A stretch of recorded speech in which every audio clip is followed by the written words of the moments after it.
Abandonment of pets has become a big problem in this country during the Great Recession, and one of the organizations that's helping to reduce that problem, or at least dealing with that problem, is the Sacramento SPCA. And if you don't know, SPA stands for the Society for the Prevention of Cruelty to Animals. I'm honored to have as a guest on today's program Lesley Kirrene, Director of Public Relations for the Sacramento SPCA.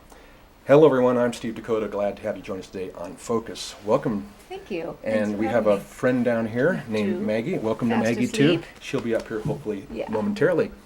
Before I get into asking you questions, I would like to touch upon the public service announcement that you brought with you, which I had the pleasure of looking at recently. And it features Geoff Petrie, President of Basketball Operations for the Sacramento Kings. It does. And we're going to show that in a moment. I'm going to have Dev roll it in. So as they say on Letterman or Leno, could you set it up for us? Absolutely. Just as we are, Geoff is a very passionate animal person. He's got some adopted dogs and is a real fan of the SPCA. And this is the second PSA he's done for us.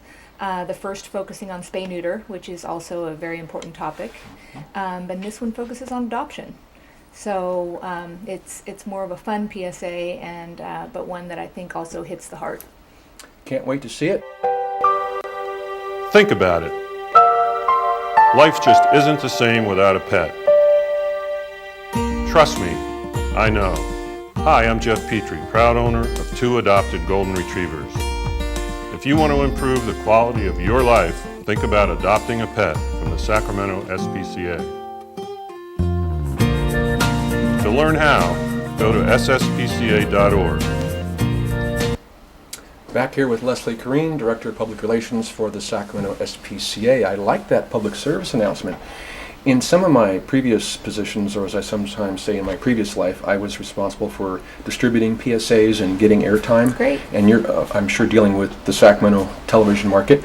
Is that PSA still available? And can the stations contact you to get a copy? Absolutely, and we would love it. And I've actually sent copies out to all of the stations. It played extensively during Kings games, which was fantastic, and aired during all of their home games. So we got a lot of play that way, but we'd love to see it play more because it does deliver a very important message, and basically our bottom line, it's life just isn't the same without a pet, and we hope people will come to us to adopt one. So what's new at the Sacramento SPCA? I have actually been there a time or two, usually with a cat or two. What's going on? What's happening now? Well, we just have completed fairly recently a new spay and neuter clinic, which is very important. We were able to spay and neuter over 20,000 animals last year at the SPCA. And even more recently than that, we opened a satellite clinic at the Sacramento County Animal Care and Regulation Facility, where we'll spay, neuter an additional 6,000 animals this year. So that's big news for us because that is the key to the problem we're facing here in Sacramento. We've got some fun events coming up. We've got our Doggy Dash coming up in June, on June 5th, which is a fun event if you've never been. It's you're a cat person, so I don't know that you've ever been, but it's a lot of fun. It's at William Land Park. It's a 2K and 5K walk and run plus a pet festival. So that's a lot of fun. Now you mention, or whenever anybody mentions spay and neutering and the statistics on the number of cats and dogs, I think about the legislative aspects of that, and I really don't know how you feel personally, although I think I would know how you feel since you work for the SPCA, the Sacramento SPCA. From time to time I've noticed there's been legislation proposed here in California, and it seems like, I guess it never really passes and never gets to the point where it can be signed by the governor. And looking at a lot of the postings on websites, there are definitely people who are against that. I guess part of the reason might be because they don't want the government telling them what to do. And then I read other things about, it seems mostly dog owners as opposed to cat owners. They somehow think it's not good for their dog. As one of my friends would say, what's up with that? Don't other countries have laws about spaying and neutering when you own a cat or a dog, and why are we not able to do that here in California? Well, it is a toughie. People don't like being told what to do. People don't like that government enforcement, and I think even licensing here in the Sacramento area is a tough sell.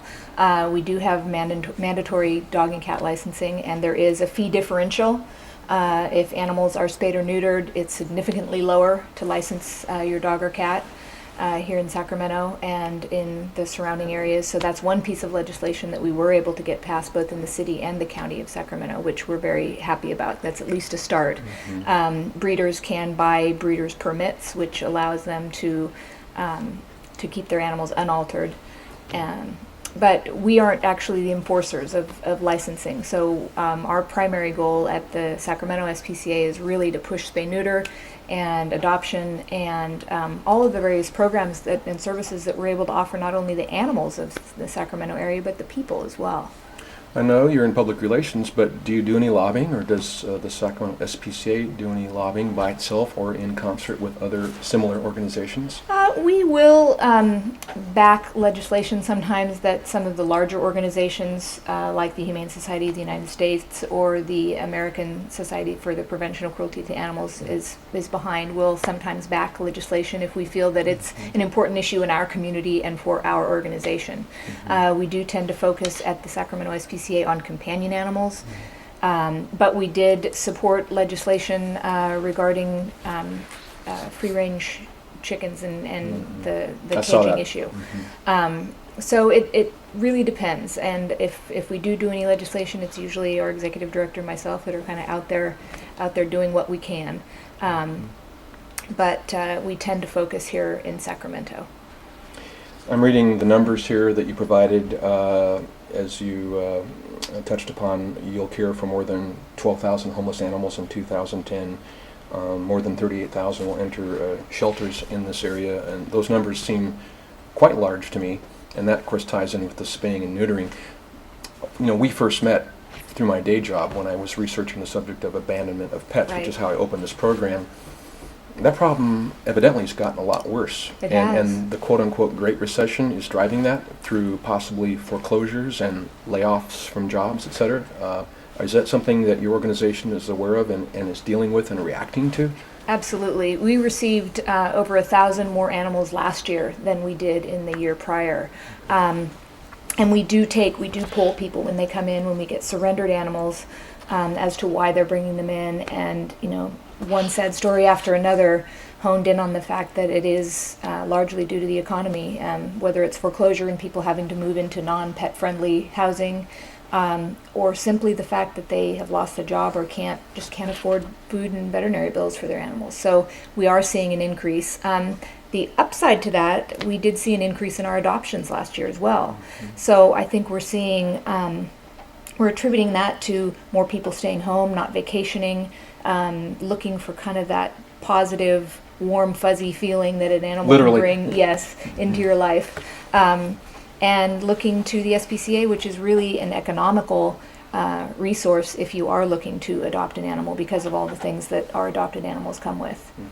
As soon as you said warm and fuzzy, I thought about your colleague who you brought with you, Maggie. Let's see if we can wake she's her up. down here. She is. She's fast She's asleep. fast asleep, so we will not worry about her right now. But anyway, trust me, folks. I'm not from the government, but I say trust me because Maggie is right down here and she is fast asleep, so maybe we'll get back with her a little bit later. There's a organization called, I guess, the Grace Foundation up in the Placerville area, and they deal with horses. You don't deal with large livestock, do you, or do you? We don't have the facility to deal with large livestock. We do occasionally have chickens and that kind of thing, but we don't have the facilities, unfortunately. So they go to the county animal care and regulation facility. Going back to the subject of abandonment, which is, when I was researching that, that's how I met you via voicemail and email. And you and the not you specifically, but the Sacramento SPCA, HSUS, ASPCA, which by the way is not connected with Sacramento SPCA. That's very correct. And Animal Wellness Center in Davis, as they would say in Nashville, y'all had kind of the same rationale for keeping pets during tough economic times. And what are some of those factors that pet owners should consider before throwing in the towel? Well, I think first and foremost, animals can just add so much to our lives. It's been shown time and again in study after study that animals are literally good for our health. They can slow our heartbeat. They can lower our cholesterol. Lower blood pressure. They can lower blood pressure. They can just simply make our lives better just by their presence and the fact that they are so unconditionally loving. But we encourage people to look at various options before bringing them to the SPCA. We hope that we'll be the last resort, literally. And what are those options? Well, to look for pet-friendly housing, we do offer a list of pet-friendly rentals in the Sacramento area that is made available to people at the SPCA. We hope that people will look at their animals as members of their family and look at maybe cutting back in other areas and not necessarily cutting back in the area of pet care, and try to keep their animals in their homes as long as they can, because they are a part of the family, or that's the way we like to think of them anyway. Well, when you talk about money, I was wondering if you ever think about helping people to learn how to better manage their money, or to have a better budget, so to speak, so that they would have more financial resources to keep their cat or their dog or their rabbit or whatever. Has that ever entered into your thinking? Because if people have enough money, even during these times, they could maybe, a little bit of cutting here and things like that, and keep their cat or their dog. The only things that we do offer some reduced cost services through the SPCA. We have, as I mentioned, our spay and neuter clinic, which does offer reduced cost spays and neuters, free spays and neuters to pit bulls and pit bull mixes, which is a great service to the community. We offer a huge vaccination clinic, series of vaccination clinics. They're open Tuesday through Saturday at the SPCA for reduced cost vaccinations. We do have a pet food bank for people who... like a food bank for people? Yes. Oh, okay. Yes, so for people who are running into tough times, we can offer some temporary assistance just to get them over the hump, and help out where we can in that department. And those are some of the services that the SPCA offers. And then, we do hope that if people do need to surrender an animal due to the economy or health or whatever it might be, that they obviously, if they're forced to think of the Sacramento SPCA and don't think of just letting that animal free, or one of the other alternatives that might not end as happily for that animal. I know that sometimes humane euthanization is sometimes needed because of some certain reasons, either too many pets and not enough adoptive parents, or the animal may have some serious conditions that don't make it adoptable to a home. It's the unfortunate truth. I've been working in this industry for many, many years, and while we have seen an improvement in those numbers, as you mentioned, we will take in over 12,000 animals this year. That's correct. Over 38,000 animals will come into the 3 Sacramento animal shelters this year, and we don't have 38,000 homes for them. We don't have 12,000 homes for them. So you are euthanizing some of them? Some. Right. I'm not trying to make more out of that than it is, but it is a fact. It's an unfortunate reality. We do behavior test every animal that comes into the shelter and give them a health evaluation. Like what we see on Animal Cops on Animal Planet? Yep. Those behavioral tests. Right. Food aggression. And animals are therefore placed up for adoption based on those criteria. But the good thing is that over the years I've seen a shift in the chance that some animals get. We have 10 and 11 and 12-year-old dogs that hit the adoption floor and are adopted. And we treat animals. If an animal comes into us with heartworm, or with a badly broken leg, or with in need of an amputation even, we treat those animals and then place them up for adoption. We have an animal hospital on site that we don't treat outside animals, but we do treat our animals at the shelter. We're able to treat sick animals. We're able to keep animals longer because of that. Once we put an animal up for adoption at the SPCA, we've essentially committed to that animal. So there isn't a time limit, as some people might think, on the amount of time an animal might stay up for adoption. One of the most wonderful programs that we offer is our foster care program, where animals, if they're not doing well on the adoption floor, they can be placed in a foster home and adopted out of the foster home. So we go to great lengths to find homes for as many animals as we can. And speaking of fostering, you are fostering Maggie right now, is that correct? Is that what you said? Actually, Maggie was a foster. She's since been adopted. Okay. She has a home, and she is fast asleep. She had a lot of energy earlier, but... I'm like that too. Yeah. But I started to go to sleep, and Deb said, wake up, Steve. But so she's going to be going to a new home soon. Yes. And we placed over 1,500 animals through our foster program last year. Right now it's kitten season. It's the beginning of kitten season, so we're always looking for more foster families so that the mothers that'll come in with 6 and 10 kittens can actually have a place to go until the kittens are old enough to be weaned and to be placed up for adoption. That kind of brings me to our volunteer program. Love to hear about it. Which we're proud to say we've got almost 1,500 volunteers. We don't see every one of those every week, but our volunteers help us in virtually every area of the shelter, from foster care to we've got great dog walkers. Our dogs are walked at least twice a day, and then we have a big exercise area out in the back of the shelter where our volunteers will take them and play frisbee and walk them on a trail and that kind of thing. We've got cat and bunny socializers, and we've got some volunteers that would rather help with more clerical things, that don't necessarily want to be hands-on with the animals, that help in our offices or that help with special events. So we encourage people to come to one of our volunteer orientations and check out all the various opportunities that we have, because our volunteers are the heart and soul of the SPCA, to be sure.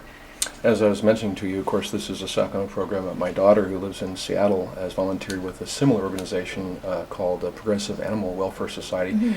They have too many volunteers right now up in Seattle. They have a wait list. Do you have that many volunteers also, that you have a wait list here in Sacramento? Well, again, going back to the economy, we've seen our volunteer orientations grow and grow, and I think that is because of everything from furlough Fridays and people having an extra day off a week to people that are actually out of work. We're getting more and more volunteers all the time, but we welcome every one of those volunteers that we can. We are constantly in need of more volunteers, but our volunteer orientations are standing room only at this point. So a similarity. Yes.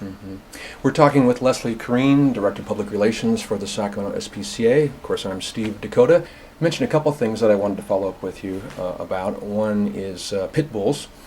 All I know is what I read, and you can't always believe everything that you read, whatever the source is. So what's the deal with pit bulls? Is it the breed, or is it the owner that causes these issues that we read about in the news? Well, I can tell you that they are the #1 type of dog that come into shelters. We see a lot of them, pit bulls and pit bull mixes.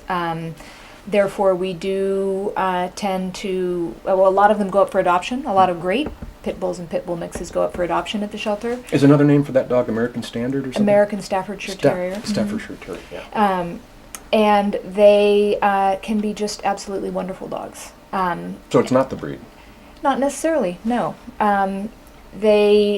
We do offer, as I mentioned, free spay and neuter programs for pit bulls because we do see so many. They have very large litters when they do have litters of puppies. So we're trying to get as many of them altered as we can out there in the community, but they can be wonderful family dogs. And it just, as with any breed and as with any dog or as with any animal, really, it is really dependent on the individual and their individual personality and breed traits. I mean, every breed has, terriers tend to have plenty of energy, and that's one of the things that we try to encourage people to do, is to do their homework before they decide to bring an animal into their life. If you're an active family and you're a runner, maybe a border collie mix would be a good match for you. But if you're more of a couch potato, then that wouldn't necessarily be the best dog for your family. And that's one of the things we ask people to consider, because that's one of the main reasons that we see animals at our shelter, is that they don't meet people's expectations and people haven't done their homework. I've been to your location. It's, as I recall, down the street from the B.T. Collins Army Reserve Center. And that's called Florin Perkins Road. It's on Florin Perkins Road, and yes. it's also near the old Sacramento Army Depot. Yes, it is. And I've been in this area for a number of years. When I first arrived, your building was a lot smaller, and it's still there. And it of course, now as years have gone by, it's become older. But not too long ago, at least a while ago, you added on and created sort of a new wing to your facility. And I've been there, and it looks great. It's very modern. It even reminds me of the San Francisco SPCA. It looks so nice. And true story, I adopted a cat there once, and it didn't work out. Perfectly good cat, but I had another cat at home, and so I was able to return it. And I didn't even ask for my money back, by the way. I just made a small donation. I said, just keep it. I don't want a refund. And the cat did get adopted out eventually to another home. So sometimes things don't work out. Sure. But as I was saying, your facility also reminds me of the one in Marin County where my daughter volunteered when she was living in the Bay Area. In other words, it looks really nice. It looks very modern. And let's see, there's some visitation areas with glass windows and cat trees, and you have toys and everything, and then you have other little rooms where people go to sort of get introduced to the pet they're thinking about adopting. Tell me about that. Well, about 6 years ago, we did build Gracie's Adoption Center, which we're very proud of. Who's Gracie? Gracie was a dog that belonged to one of our donors, and we built Gracie's Adoption Center, and through Gracie's Adoption Center, we're able to find homes for thousands of animals every year. It is a very nice wing of our building. The other parts of our building are close to 50 years old. Oh. We're in the process of doing kind of a facelift makeover on our receiving building, which is one of the older buildings. And then, as I mentioned, about 3 years ago, we built our spay-neuter clinic on site, which is also a new building. We have dreams of having a behavior and training and education center on the facility at some point. So we are growing. You have retail too, don't you? You sell merchandise. We have a small retail store that's in the lobby of our adoption center, and we try to provide as many services, including the retail store, as we can to people. One of the things that sets us apart, I think, is that we focus not only on the animals of our community, but on the people of the community. We have programs for seniors. We have dog training classes that we offer. We offer a free behavior helpline. How much are the dog training classes? They because they have those at PetSmart. You know, when you walk in, you see them. Everybody's sitting around in a circle. Yeah. But how do yours differ from what you might see there? Ours focus on all positive reinforcement. We don't allow any choke collars of any kind. It's all on treats and positive reinforcement, and they're very positive. They're very positive classes. They're no really raising neat. of the voice. Right. Because I saw, what was that show on a couple years ago where there was a competition with people and their dogs, remember, and they had to go through this obstacle course and everything. Right. And some people would get booted off because, frankly, they were not very kind to their dogs. It's all very positive, and we even have special classes geared toward seniors. We have special classes geared toward puppies. We try to accommodate as many dogs as we can. We're actually offering classes out at the new Sacramento County Animal Care Facility as well, because we've got such a demand for these dog training classes. I'm here solely to focus on the Sacramento SPCA, but I just popped in my head, there's a group called Happy Tails, and they just do cats, right? Correct. They were, at one time, they were not far from Sac State. Maybe, I think they might have moved and gotten a new location also. Do you ever work with them, or only indirectly? We do. We are part of a coalition that the ASPCA... Is that called the Sacramento Area Animal Coalition or something? No, that's something. That's something something else. different. Another one. Okay. This is a coalition that's They're made like up bunnies. of They're all over the place right now. Of the Sacramento City Shelter, the Sacramento County Shelter, the SPCA, and Happy Tails. And we together are trying to increase the number of adopted animals in Sacramento. We're just about out of time, and I can't believe that the time went by so quickly. Contact information. How do people get a hold of the Sacramento SPCA to take advantage of some of your wonderful programs and hopefully adopt a cat or a dog or a bunny or whatever? How do they get a hold of you? The very best thing to do, if people can log on to our website at www.sspca.org. That's the very best way to get a hold of us. I will admit our phone system can be a little bit frustrating. We are at 916-383-PETS if people would prefer to go that direction, but we have a very informative website, and I encourage people to take that option. Thank you, Lesley. That's all the time we have for now. Our guest today has been Lesley Kirrene, Director of Public Relations for the Sacramento SPCA. I'm Steve Dakota, your host. Until next time, take care. Bye-bye. Thank you. Thank you. Enjoyed it. Thanks.